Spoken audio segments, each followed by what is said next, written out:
And here we are with the first in-person Fisticuffs podcast. We are joined with Mr. Gavin Stewart himself and Mr. Monty John Lewis again. So for anyone who isn't aware, me and John used to train together at BST and hopefully again in the near future, but so we've been separated lovers to rejoined, reunited. Oh damn, we're all wearing temp. What's going on here? What a coincidence. Pimp that brand. It's almost like it's planned. Yeah, almost. I mean, I wouldn't go as far as say it's organised, but well-oiled machines are what I probably would use. Yeah, I like it. Oh my god! I mean, with the current climate, obviously everyone is trying to do what they can do. But one thing that's been interesting for me throughout the whole process of lockdown is sort of re-evaluating things I think I know, way we ask questions, and again the ambiguity of sort of training. One thing I liked about 10th Planet from the word go has always been sort of systems. Again, you know how you have loads of micro positions? Yeah. Like you have triangle guard. No, it's just guard. No, it's not. I'm the one to overcomplicate everything. Now, regards to your sort of background in martial arts, how have you found that style being very applicable? Do you find you like a lot of intricate details? Is that how you remember things? Is it more just reps on reps? How do you find things? Yeah, second point, I'd definitely say it's the reps and reps for me.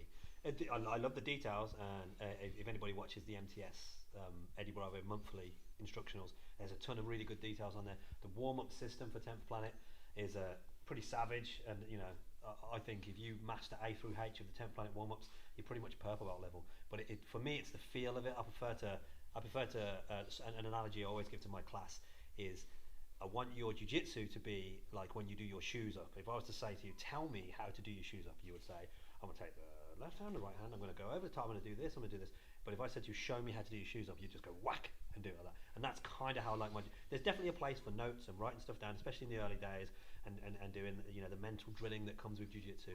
But for me, I'd rather it was a feel. I'd rather, not to be too Bruce Lee about this because I'm old enough that I can quote Bruce Lee, I'd rather it happened all on its own. The gap opens up and you just fall into it. And that's how I would like my jiu-jitsu to be. And that's kind of what I try and give to my students as well. I mean, it takes time. This is jiu-jitsu. You don't get things for free in jiu-jitsu. So, but yeah, the shoelace analogy is something that, as I say it, Monty probably rolls his eyes and he's like, this thing again. Yeah. Rinse and repeat sort of thing. That's what I like about it a lot, because again, the temptation to go so overkill on detail, but also applications the other side of that knowledge. And I like how it's that both sort of that happy medium. What about yourself, John? Like regards to how you learn and how you like to sort of take in information. So I like to know a few details for certain things, like certain chokes, just the main details you need to know. Then I think it's all just personal, how you like to have your hands together when you're doing this and that, or your own little details. Try not to overcomplicate things too much. I don't like too many small little details. As long as I know the main points of what I'm doing, then it's just how I like to do it. And I think that works really well when you know your own little style of jiu-jitsu. No two people are the same. That's one great thing about this gym. There's so many different ways people roll. People play we've got one guy who plays dash chokes, different guys play different kinds of rubber guard game, got guys who are great at leg locks, triangles, and it's none of those are me, by the way. I mean, where this gets really interesting, I had this conversation with Chris Fensom yesterday, that although you will train... What a legend, Chris top boy, Chris Fensom. Yeah. Every interview I do, I'm going to give that guy a shout out. I love that guy. Fingers crossed we haven't been cancelled from the podcast when it releases, but we'll see what happens. But one thing he says is, when you train under a certain coach, you aren't going to have that style necessarily. You're going to have... Be 10th Planet Banbury, although you've got your variants, you've got John's variants, and again, your own experiences and own preferences. Again, with MMA, the sort of rubber guard, although it being designed for MMA, you can't see a lot of it not being actively used as such. I can't see it being... I don't know, you have your own preferences, obviously being on top is always the preference. And I don't know, what sort of ways do you find really helps to develop a game? So say you've got your A game. Is it something that you do under pressure? Is that how you can define as something that works for you? Or is it just something you can remember how it works as such, if you see what I mean? Just remembering how it works, I think. Just knowing what your A game is and try not to use it too much. Always try and learn and expand. So for me personally, I love triangle chokes. Anyone who's trained with me knows triangle chokes are my absolute favourite thing. But you can't just do that all the time. You need to learn and expand constantly and try not to get too fixed on one thing all the time. It's great. I could just go for triangles all the time, but I would never learn anything. My game would never get any better. So to me, it's really important to just know what your game is, but know where your weaknesses are, know where to work and expand and just learn on things, and finding the right kind of coaches for you who can help you in them areas, not having a coach that's too strict, being like, this is my way, so this is what you're going to do. You need that kind of coach that can just look at your game, know where your weaknesses are and help you fill in the gaps. I think that's always really important. Where it gets really interesting when we start training together is we had very similar style games, yeah. But the nature of both having bottom style games, someone has to be on top. Yeah. So when you started developing your game further than what it was at that point, What were your sort of prompts at that point? Was it more you weren't getting success? Was it more you wanted to just evolve in general? Where did you feel you wanted to make these changes? One thing that like sort of clicked with me was I remember one day I looked up like what was the most used submission in MMA, and it was the rear naked choke. And I just remember looking at like the top 5 and being like, I should really get good at them. There's a reason they're the top 5 used submissions in MMA. So just looking at that and realizing like, okay, maybe I need to change my game a little bit and work around this. And then out of those 5, like picking 1 or 2 that I'm, oh wow, like I'm really starting to use these a lot. These are really starting to work for me, and just like learn them positions and just help expand your game. And it's all trial and error, you know. When you try something new and then you get fucked up for it, you just got to take it and just keep trying and trying and trying and just learn the trials and errors of things. Definitely. What about you, Gav? Do you use body white belts till it works, or what's the plan? Well, you know, that's rule of thumb anyway. Take those red. the rubber guard point I'd like to come in on, if you don't mind. Yeah, feel free to. You guys will hopefully have seen a lot of rubber guard stuff. Rubber Guard Assassins is a great Instagram page to follow. But a lot of the stuff that we put out, well, they're good dudes. A lot of stuff that they put out there, it's a bit flashy because it's Instagram. We're trying to show off. We're trying to. I think the problem is with a lot of the rubber guard that people use is there's a few misconceptions on rubber guard about flexibility and people are using the angles wrong and about it being bad for your knee. There's no real reason why rubber guard should be bad for your knees or knee. Unless you're doing it wrong, or maybe you haven't quite developed flexibility where it needs to be for some of the positions. But the rubber guard that I'm trying to show Monty for his MMA, it's very applicable and it's fast, and it's like we really limit the amount of moves. I said to you, probably you might remember, I said I don't want any more than 3 moves in any of the rubber guard stuff. There's going to be a lot of fire and flip stuff, which will make sense to some people and not to others. And I think this is the kid to watch for rubber guard in MMA. But the thing is, don't go hunting for it. And we're not going to go and try and make an example of anybody with it. But he's deadly with it, and it's getting better and better and better every week on week, with the reps that are going in. So I think watch this space. There's an aspect of, you know, there's still a lot of people out there that would say rubber guard doesn't work, which is it's a big statement to say rubber guard doesn't work, because rubber guard is a blanket, big thing. Yeah, it's a big system. So like, which part doesn't work? And if you're going to say to me that sorcerers don't work, a double arm bar from all sorts, from Invisible Collar, we can talk about that, because that's a tough move to pull off. That's a low percentage move. If you're going to say to me that go-go clinch doesn't work, Hindu routines, that kind of stuff, very sort of. Yeah, Hindu routines are a tough move to pull off, right? But and make gloves as well. I think Ben Eddy might have proven the point that Hindu routines do work at a high level. You need a mustache though to make it work, otherwise. Dude, you need a long hair and a mustache, definitely. Yeah, well, I mean, that guy, you know, he pretty much created the Hindu control system, and it's worked at the you know, with some of the top guys. So it does work. It needs reps, like everything else in martial arts needs reps. You know, just like Monty, you know, as a coach, you have a look at what are the higher percentage submissions in amateur MMA, professional MMA, and then you just sort of like, well, that's what we're going to drill for precision MMA, which is a new venture coming from this gym. Jiu-jitsu, it's a jiu-jitsu team, so it's a different language, a different, you know, a different syllabus, if there is such thing as a syllabus. But all right, we'll go back into that in a minute. Well, it's easy for us because Eddie Bravo does it all for us with his warm-ups. It's been dealt with for us. But this guy his rear naked choke is. Yep. He leaves me, goes to BST where he's at college, goes to Liverpool for a bit, and then comes back, and I'm like, oh damn, yeah, you want not a restaurant anymore? Like, let's bring our A game. But you know, the guys at BST did a phenomenal job with yourself, mate. Absolutely brilliant. So I look forward to once coronavirus is cleared off, and getting some rounds in with yourself and going to see Raymond and the guys and Danny and the guys and getting some reps in those, because it's a different, like, we are quite relaxed at this gym. I've said it on other interviews, you know, we like to have a laugh. We do, like, we're a bunch of goofballs. We're a bunch of nerds that learn how to kill each other. That's what we do. We're very chilled and we like to have a laugh at things, but I do like to have that fire, you know. My coach is Mick Broster, and he's not like that. He's a tough guy, you know. So that's the sort of background that I come up through. So it's nice to go and get that fire every now and again. And I've got the feeling at BST I'm going to be met with some fire. I look forward to it, you know. Well, this is sort of where I feel your game's going to really step up that bit further, because when it comes to a lot of jiu-jitsu areas, regardless if it's 10th Planet or whichever Joe Blogs jiu-jitsu it is, it's very playful. We're all friends. You take your time. In MMA, it's get the fuck back to your feet. Yeah. Stand up.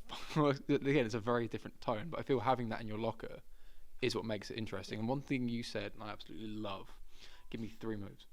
Not give me this plethora of all these techniques. Said, no, I'm in this position. I need my reference point of X, Y, and Z. Yeah. Perfect. I absolutely love that. Now, without disclosing too many of your secrets in your locker, is it one move that is an action reaction, or is it 3 separate moves and transitions in themselves? So, for example, would it be like a an armbar, which is, go to the triangle omoplata, or is it more like a sweep and something else? What sort of style is that for your game? You see what I mean?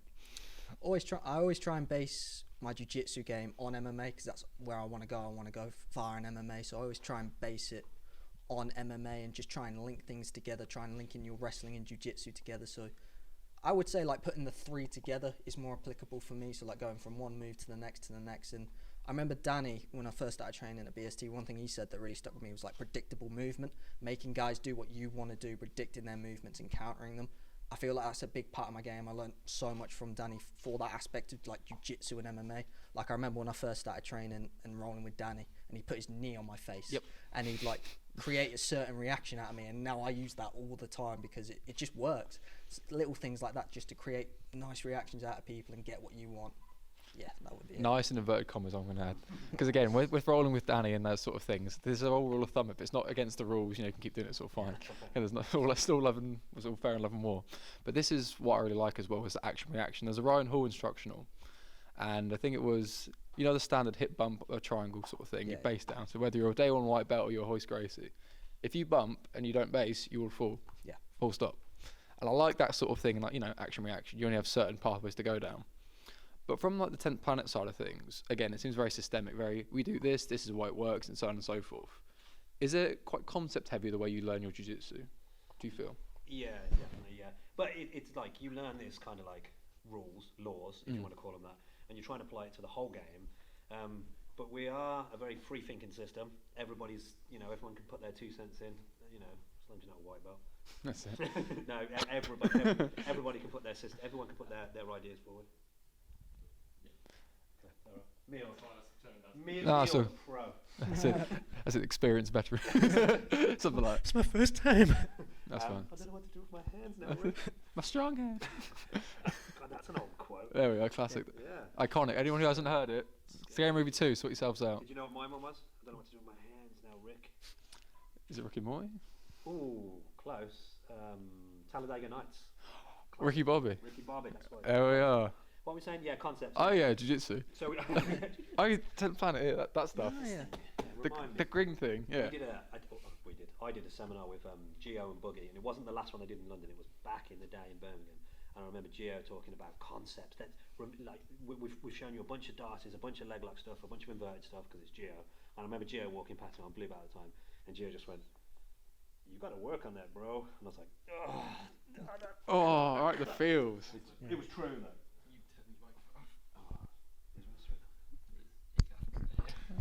It's personal, all right? It's a personal conversation. Oh, this is private now. Yeah, is that cool? We'd have to edit the Zoom bit in for that.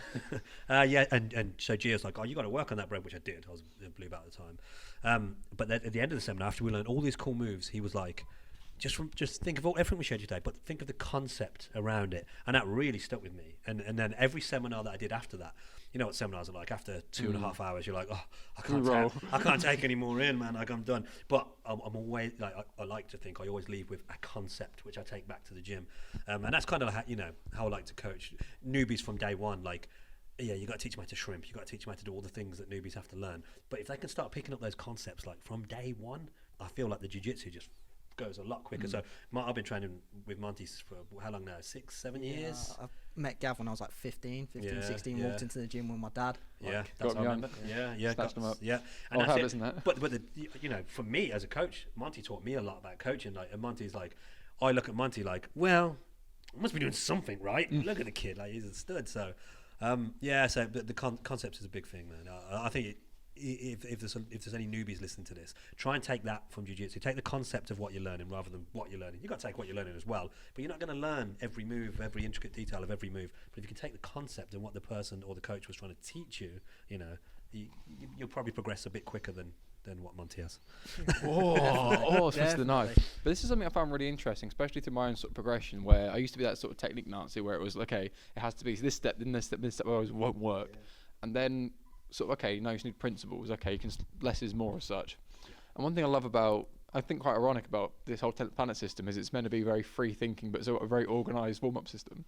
Like, this thing is, you need that kind of structure to have that freedom, and this is why it works so nicely. People like to shit on the warm-ups, but it's like Eddie Bravo invented them. Like, you're not arguing, you're arguing Eddie Bravo. Like, so that's ridiculous. The idea with the warm-ups from Eddie is, we've got so much to learn. Like, you know, if you put it like, if this was bag work, okay, whatever combination you're working, boom, boom, boom, we're getting our reps in. Jiu-jitsu guys have got the same issue. We want as many reps as possible, whatever people, 10,000 clean reps or whatever they call it.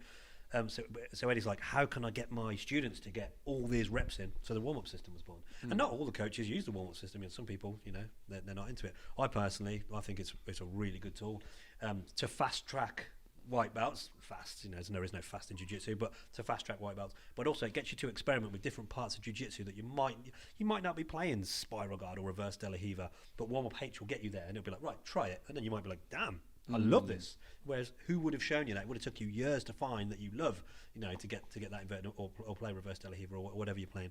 But Eddie's took the, you know, there you go, have a little play, see what you think. You know, I don't see too many people hitting barren bowlers in their, you know, first year of training, but it's in the warm-ups. Oh yeah. I mean, that was something. I was that white belt who couldn't shrimp. I could barren bowler. That was a priority. Is definitely the wrong place. But one thing again, I like the warm-ups because my thing with this, it really fucks me off in other gyms, and we do it every now and then. You're in a jiu-jitsu class. Why are you running around in circles doing star jumps? Yeah. Why are you not doing jiu-jitsu? Yeah. And this is what I'm thinking. Okay, again, obviously there's horses for courses. Everyone's got their preferences, but I certainly have my preference. You got it, yeah. You got to do jiu-jitsu in a jiu-jitsu class. That's my sort of thing with that. And again, what you're saying with different positions, it's like a kid. Like I don't like I don't know, carrots. I don't like this. Have you tried it? So, no. Yeah. There we are. Yeah.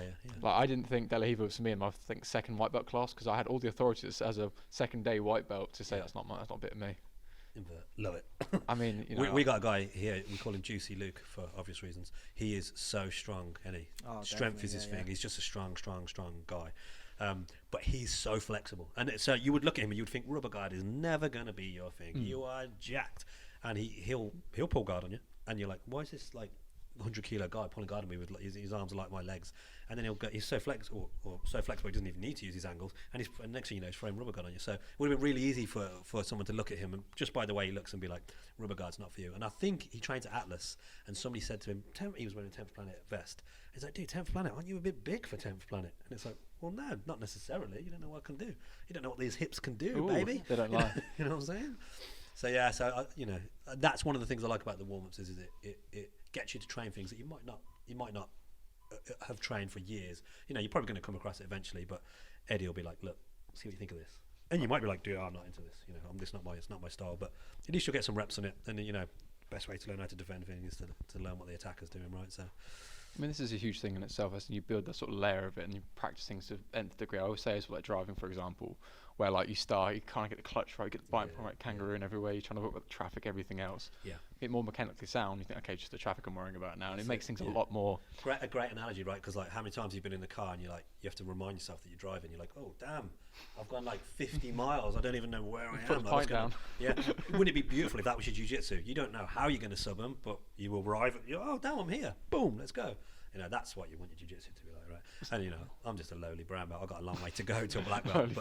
But you know, I like to think that when black belt arrives, it'll be more like that. It'll be more like I'm in a car, I'm driving, but it's kind of doing the thing for me. I'm just, you know, maybe it's a Tesla or something. I just put the postcode in and I'm gone. This is where like the belts become, they're sort of everything and nothing, that sort of reference point, that when you get to that point and say, where do the superpowers come in? Yeah. Like when that transition from purple to brown, what was that like for you? Was that more just hours in the mat, or was there a personal sort of change you felt? Yeah, I did, and maybe still do, feel like it wears me a bit. I'm a bit like, it's not my real belt. I'm really a blue belt. I just, you know, my coach has been nice to me. Brings up my eyes. yeah, maybe. It was I was a career blue belt. I was a blue belt for a long time, and then when I got my purple belt, that was like, I was ecstatic to get purple because I waited for so long. And then the transition from purple to brown was relatively quick. And when Mick Broster gave me the belt, I was like, really? And he was like, you don't have to have it. And I was like, no, we're cool. We're cool. I definitely want it, yeah. I think I learned purple. One of the things I learned really quick was patience, and to be patient in my jiu-jitsu. And there was a couple of times where I was rolling and competing, and I maybe demonstrated that the patience was there and that I wasn't trying to rush things, and that I was probably at that level. I hope, well, I must be at that level because Mick doesn't give belts away for free, so I must be at that level. But I still have that conversation in my head. Well, you must be a brown belt because Mick gave you one. You must be, you know. But I don't know how it feels for you being a purple, but I certainly don't walk around wearing my belt, acting like I'm the big I am because I'm a brown belt. Everything you own is purple. You got purple boxes on. Tell the truth. I've got only boxes. Happy to see you. But anyway, that's another conversation. Okay, we'll see you later. That's it. Turn the cameras off and get the couch out. Yeah, but it's that thing. I mean, I was coaching as a blue belt, so you know what it's like when you coach as a blue belt. You shouldn't be coaching. It's different, maybe in 10th Planet because we have to I'm not saying the gi guys don't earn their belts, but bloody hell, like in 10th Planet, if you're a blue belt, you worked for that blue belt, and there's like 7 schools in the UK maybe. So it's tricky. So I remember coaching as a blue belt and getting the heat that you should get when you coach as a blue belt. And then purple belt comes along, you're like, well, at least I'm classed as advanced now.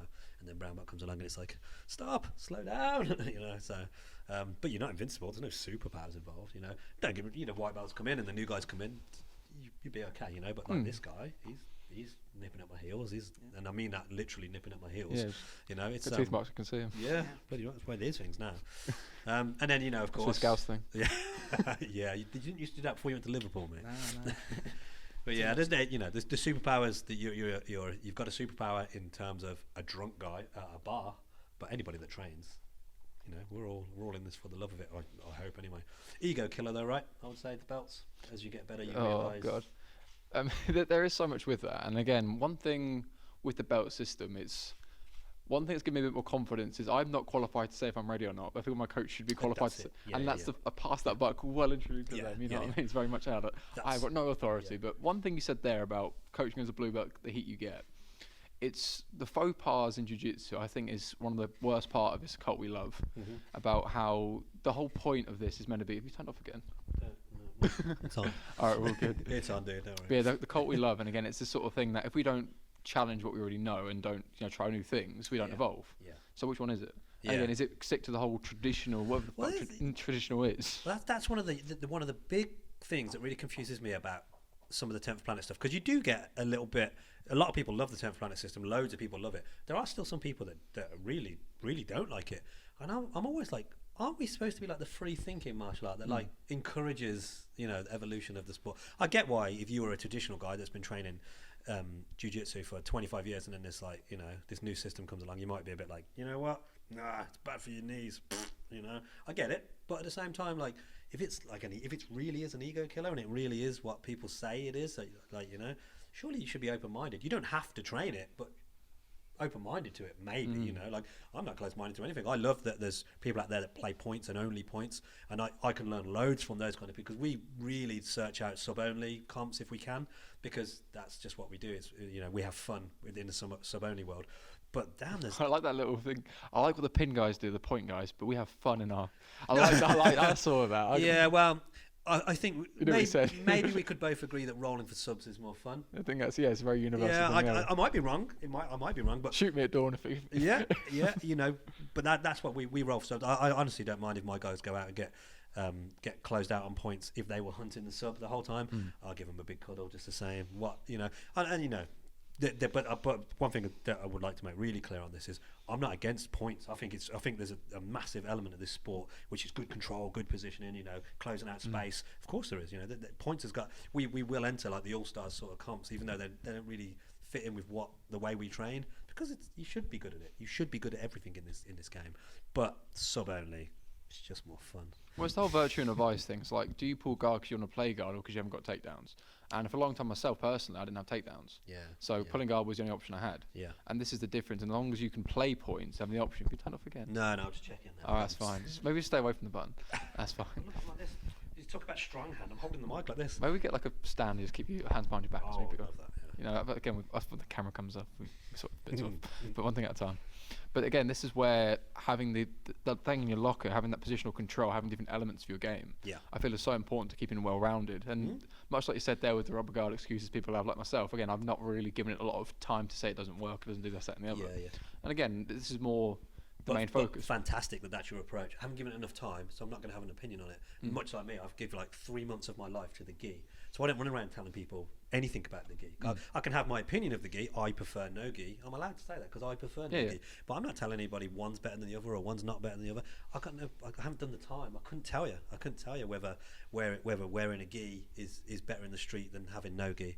And to be honest, I don't care. When's the last time you got into a street fight? Like, this is kind of my point with the whole martial arts and stuff. Like, I wasn't going out and having street fights beforehand. I'm starting out doing this now. I've had like 5 street fights in my life. I'm not going to turn up to the gym 5 times a week because of those 5 moments in my life. But this is what I don't get with people is like, you've been with black belts who just make you feel like you're a child. When you can't been with, you mean? Well, we've heard of the recent things, but that's another conversation we talk about, Yeah, that's true. Quite I think I got my brown belt. Oh, I got my purple belt from Danny as well. Yeah, from Danny. Yeah. People. You don't want to know, you have to get black belt from him. Oh, sorry. I like feet too. It's cool. Edit point. No, we'll keep that's the highlight. That's the trailer sorted.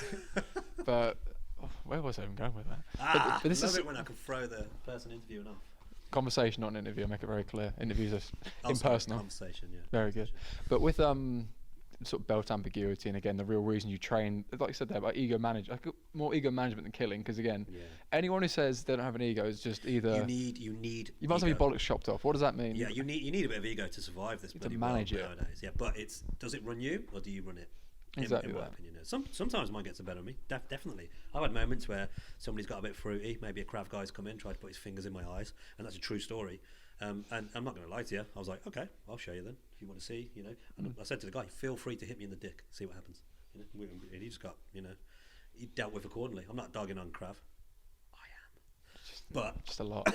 but if you're going to come into somebody's gym and try and put your fingers through their eyes in a 20% flow roll to warm up, then we're going to have a chat about it. And that's the ego. I'm well aware that that's the ego taking over, and I don't care. Well, yes and no. You need that in your locker, because this is the whole being nice is a vice, not a virtue. And I make that very clear for a lot of times, because if you're nice, what does that mean? It's a filler word, but girls say when you think you're ugly. But what it really means is like, I'm sorry, mate, we have a conversation. We'll have a counselling session after we finish in the site. That's fine. But a lot with this is more having it in your locker. If I'm just flow rolling with everyone, so I used to go so wrong all the time. I'd be nice. I'd be, I'm not going to be the guy who bullies beginners and be that cunt. But if someone's putting it on me and I'm still flowing, what does that mean? It's having that in your locker to be able to fucking switch it on. And this is why... Well, you guys are MMA as well, so you definitely need that. But this again, also the urgency as well, like saying with you, because if you're in bottom mountain in no-gi, it's annoying, you can do stuff, it might get subbed, it's alright.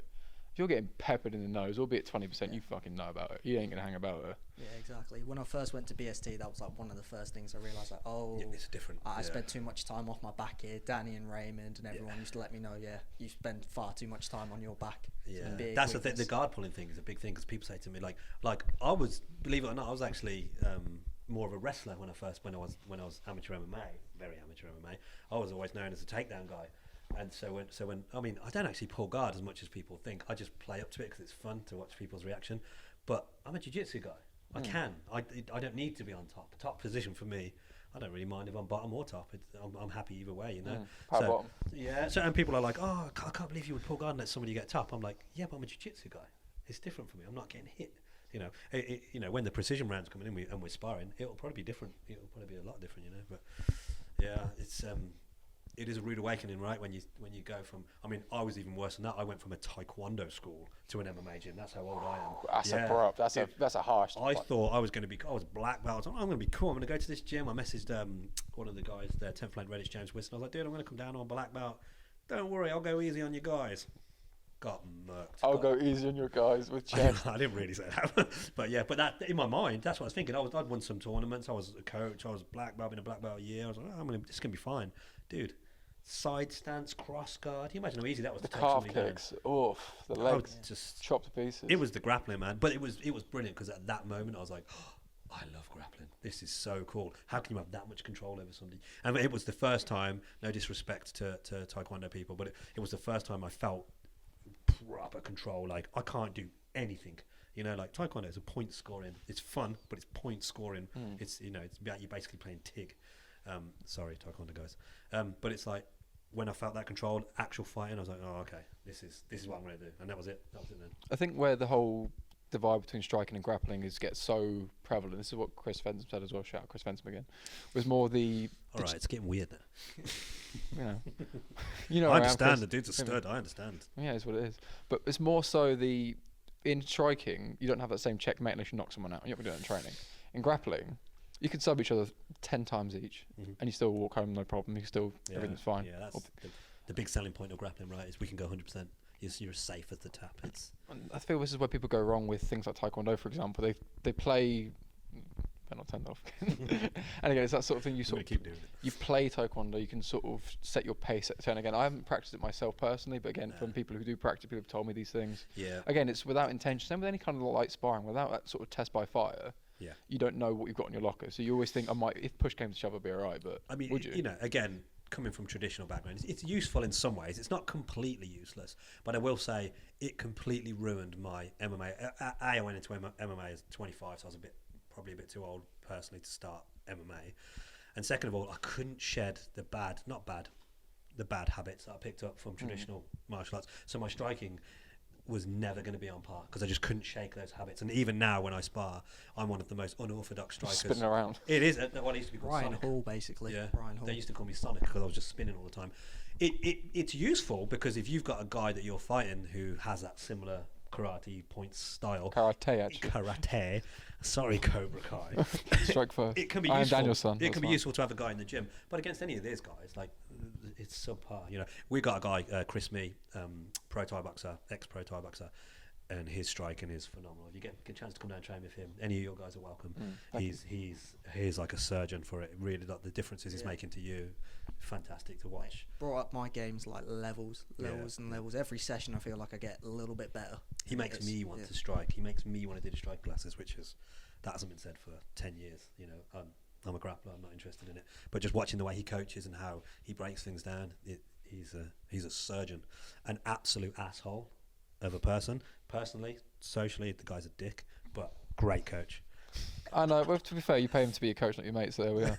No, he's not my mate. I mean, he'll say it himself. He's a dickhead, but he's like a well-intended dickhead. He's a very nice guy, but he'll say exactly what he thinks. Like you'll walk into a room, you could be having the worst day of your life, and he'll be like, "Dude, what's wrong with your face?" Just like, boom, you're like, "Not today, Chris. I can't take it." Right, the feeling. He's such a good dude. But if you get a chance to train with him, it's worth it. Absolutely. Last couple of questions to sort of finish up on, guys. I'll go with you, Monty, first. These are questions I sort of ask everyone. They're very much your own personal reflection. So here's a scenario. You're about to walk up to your next fight. You walk in, you see yourself. What advice do you give you to make sure you perform to best in your sort of headspace? That's a good question. One thing I've been telling myself a lot recently is like just to relax more, and that's probably what I'd say just like with striking and grappling. Just be as relaxed and as calm as you can. Like that's one thing I've sort of really taken notice to. Like if you watch the elite level guys, when they're in the cage, they look like they just don't care. They're just there in the moment, calm, relaxed, and just ready to go. And that's what I think I would tell myself, just be calm, relaxed. You've put in the work and just go out there and have some fun. You know, don't hold yourself back with anything. Go out there and just have fun, look for the finish, like I always try and do.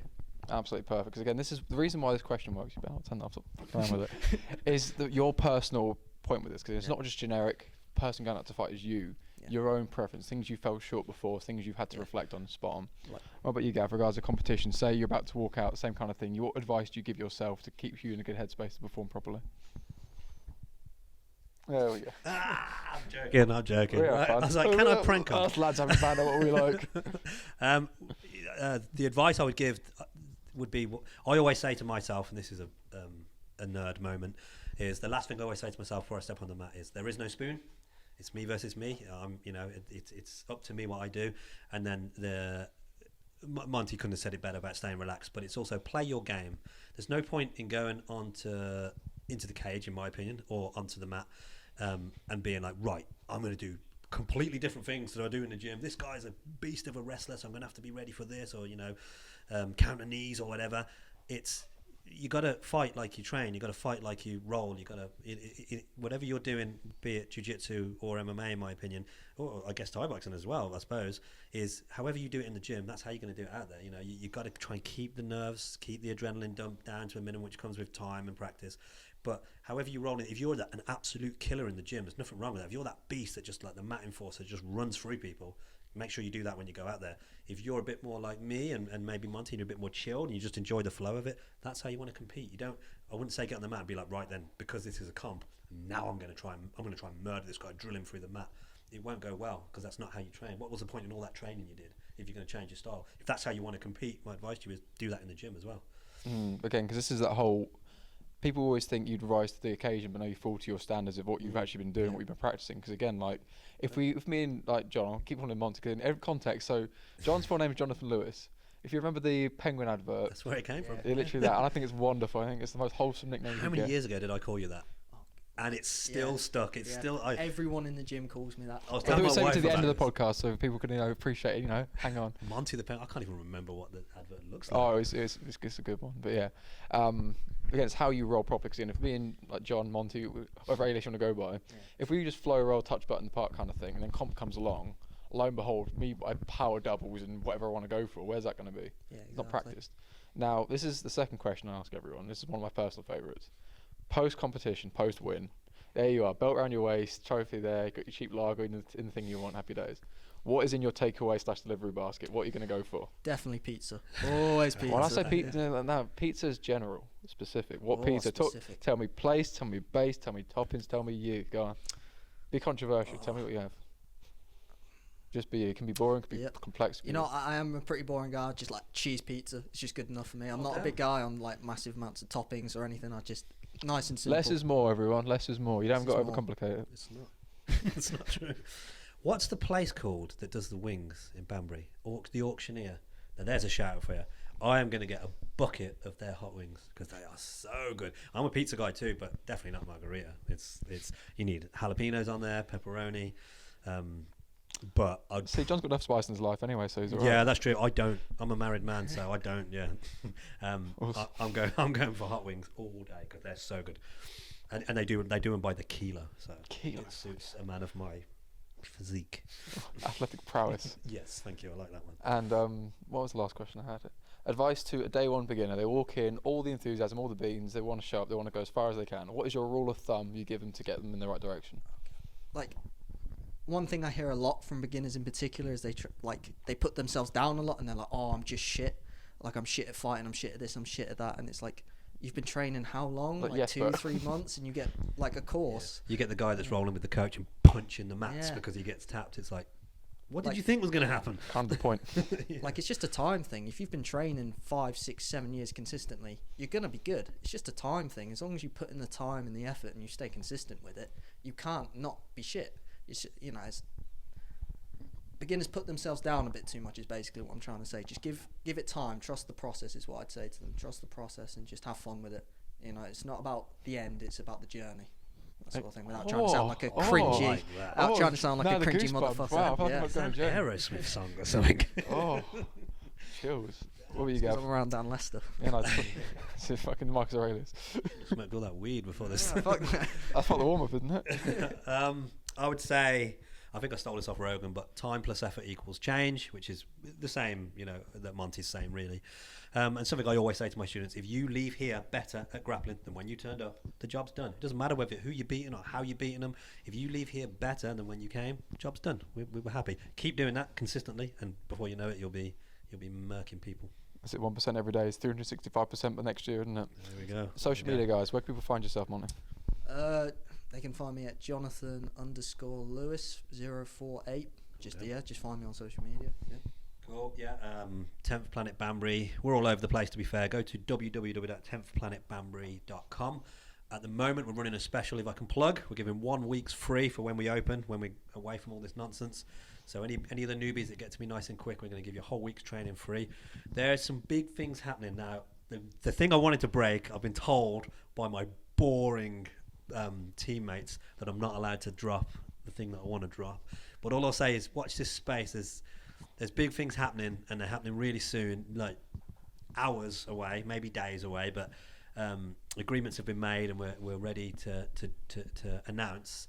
But I've been told I can't just yet because of legalities. Oh, I've got a secret. I can't tell you though. I know. But it's coming very soon. I was ready to drop it, and the actual quote I use, which is another movie quote, is, "I'm a peacock. You've got to let me fly." I'm the excitable one of the management team. I'm this guy. I struggle to keep secrets, and you'll probably know by the time you go home. I struggle to keep secrets, and the guys are always like rolling their eyes. "Gav, come on, we're not supposed to be saying this for another 6 months." I'm like, but it's so exciting. But yeah, they've reined me in a bit. But there's some big news coming, some good news coming. It's going to be good. Fantastic stuff. So guys, stay tuned for that. Be sure to check out the guys here, 10th Planet Banbury. Links to all that in the description. Also check out our sponsor, the English Hypnotist. Again, we talk about competition a lot, talk about mindset, and again, me myself, self-sabotage, mental blocks, that kind of stuff. It happens to everyone, albeit business and the competition mats, everything. And even then, it's not even just a treatment thing, it's also development. Again, a conversation with Richard can be absolute game-changing. And Fisticuffs_podcast, all social media platforms. We've got the rash guards in, we've got the ballet tudos in, hybrids en route, and also a new surprise dropping soon, but we'll see what happens with that. Oh, you're not going to tell us? Oh. You sort of made me think a little bit now. I thought, I'm going to play the long game now. Build the hype. Yeah, cheers guys. Fantastic. Cheers, dudes.